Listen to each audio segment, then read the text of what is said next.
Hello friends, नमस्कार and welcome to समाधान। साथियों, उम्मीद करते हैं कि आप सब अच्छे होंगे और साथ ही साथ आपकी स्टडी भी अच्छे से चल रही होगी। बिहार लोक सेवा आयोग 17वीं बीपीएससी जो कि रिकॉर्ड स्तर पर वैकेंसी है और इसमें 1957 प्लस पदों पर वैकेंसी जारी की गई थी नोटिफिकेशन, जिसके लिए आप लोग ऑनलाइन आवेदन 28 सितंबर से कर सकते हैं और 18 अक्टूबर तक इसका लास्ट डेट रखा गया है। 28 सितंबर से फॉर्म शुरू होगा और सारा डॉक्यूमेंट्स आपने रेडी भी कर लिया होगा, नहीं भी किए हैं तो कर लीजिए, अभी भी समय है। और ये वैकेंसी अभी और इसमें ऐड ऑन होगी और ऐड ऑन होकर ये 2000 प्लस 2100 से 22 तक भी ये वैकेंसी जा सकती है, 2200 तक पहुंच सकती है। और इसमें फॉर्म भरने के लिए आपका मिनिमम एज 20 है, जैसे कि डीएसपी के लिए, और एसडीएम के लिए 22 साल। बाकी अदर जो लेवल 7 का पोस्ट है उसके लिए आपको 21 साल का एज होना चाहिए और मैक्सिमम 37 ईयर्स है, 37 साल। जबकि जो रिजर्व कैटेगरी हैं, जैसे कि आपका ओबीसी हो गया, एससी एसटी हो गया, तो 40 और 42 इनको अपने अपने कैटेगरी अनुसार मिलता है। लेकिन फॉर्म भरने से पहले यहाँ पे बिग अपडेट है और ये ऑफिशियल नोटिस है, इसको हम लोग समझेंगे यहाँ पे, और क्या एग्ज़ाम डेट एक्सटेंड होगा या नहीं होगा, पूरी अपडेट को यहाँ पे समझिएगा। यहाँ पे देखिएगा तो ये लेटर है बिहार लोक सेवा आयोग, नेहरू बेली रोड, पटना। प्रेषक में कौन है? तो सचिव बिहार लोक सेवा आयोग पटना।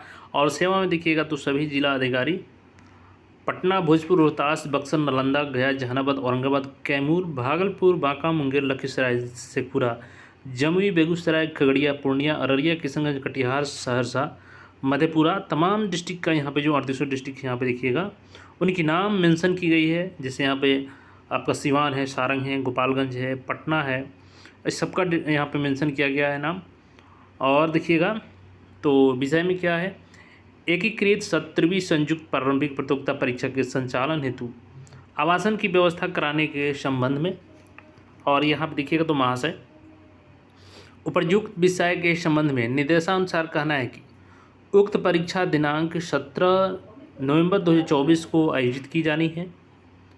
सामान्य प्रशासन विभाग बिहार पटना द्वारा जिला स्तर पर संबंधित जिला पदाधिकारी आयोग द्वारा आयोजित की जाने वाली परीक्षाओं के लिए संयोजक नियुक्त किए हैं। यानी कि जो जिला अधिकारी हैं वो अपने संबंधित जिला के वो संयोजक होंगे। उक्त परीक्षा में लगभग 7 से 8 लाख उम्मीदवारों के सम्मिलित होने की संभावना है और इन परीक्षाओं के लिए जिला स्तर पर परीक्षा केंद्र की आवश्यकता है।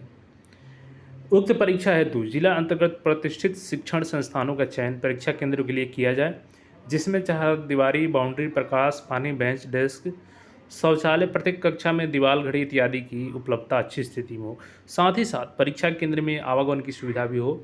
आयोग के मापदंड के अनुरूप सरकारी एवं निजी प्रतिष्ठित शिक्षण संस्थानों का चयन कर, यानी निजी महाविद्यालयों को छोड़कर चेक लिस्ट के आलोक में आवासन उपलब्ध कराने की कृपा किया जाए। और परीक्षा की अक्षुण्णता बनाए रखने के लिए आवश्यक है कि 3 फीट के बेंच पर मात्र 1 परीक्षार्थी एवं 5 फीट के बेंच पर मात्र 2 परीक्षार्थी की बैठने की व्यवस्था की जाए।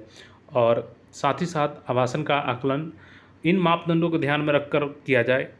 और यहाँ पे देखिएगा तो अनुरोध है कि अपने जिला अंतर्गत आयोग द्वारा वांछित आवासन सूची के अनुसार अवस्थित सरकारी एवं प्रतिष्ठित निजी क्षेत्र के शिक्षण संस्थानों का चयन कर उक्त परीक्षा को शांतिपूर्ण, सुव्यवस्थित एवं कदाचार रहित संचालन हेतु परीक्षा केंद्रों का चयन एक्सलेंट यानी कि ए कैटेगरी उसको, वेरी गुड में बी कैटेगरी एंड गुड में सी कैटेगरी एंड एबीसी की ग्रेडिंग कर कमरों की संख्या अंकित करते हुए आवासन 8 अक्टूबर तक उपलब्ध कराने के लिए कहा गया है, ताकि यहाँ पे उक्त परीक्षा का आयोजन कराया जा सके। अब देखिए, ऐसे में जो सवाल आ रहा था कि क्या एग्ज़ाम डेट बढ़ेगा, तो ये जो लेटर है अब उस पर विराम लगा दिया है। यानी जो हमने आपको पहले भी बोला था कि देखिए हो सकता है कि डेट बढ़ेगा, अभी तो ज़्यादा नहीं बढ़ेगा, 1 सप्ताह 2 सप्ताह बढ़ेगा, लेकिन आपको टारगेट क्या करने के लिए बोला गया था कि 17 नवंबर। और जब ये लेटर आ गया है तो वो 1-2 सप्ताह भी अब उस पर विराम लग रहा है और आपका एग्ज़ाम 17 नवंबर को ही होगा। तो इसको तय मानिए और इसी के आधार पर तैयारी कीजिए, क्योंकि आवासन की सुविधा उपलब्ध कराने के लिए लेटर लिखा जा चुका है। और रही बात कि एग्ज़ाम कितने शिफ्ट में होगा, तो देखिए दिन तो 17 नवंबर का ही केवल बताया गया है, तो लेकिन शिफ्ट हो सकता है 2, तो क्योंकि आयोग ऑलरेडी इस पर विचार कर रही है कि 2 शिफ्टों में एग्ज़ाम लेना है, तो ऐसे में नॉर्मलाइजेशन भी इसमें यूज़ किया जाएगा।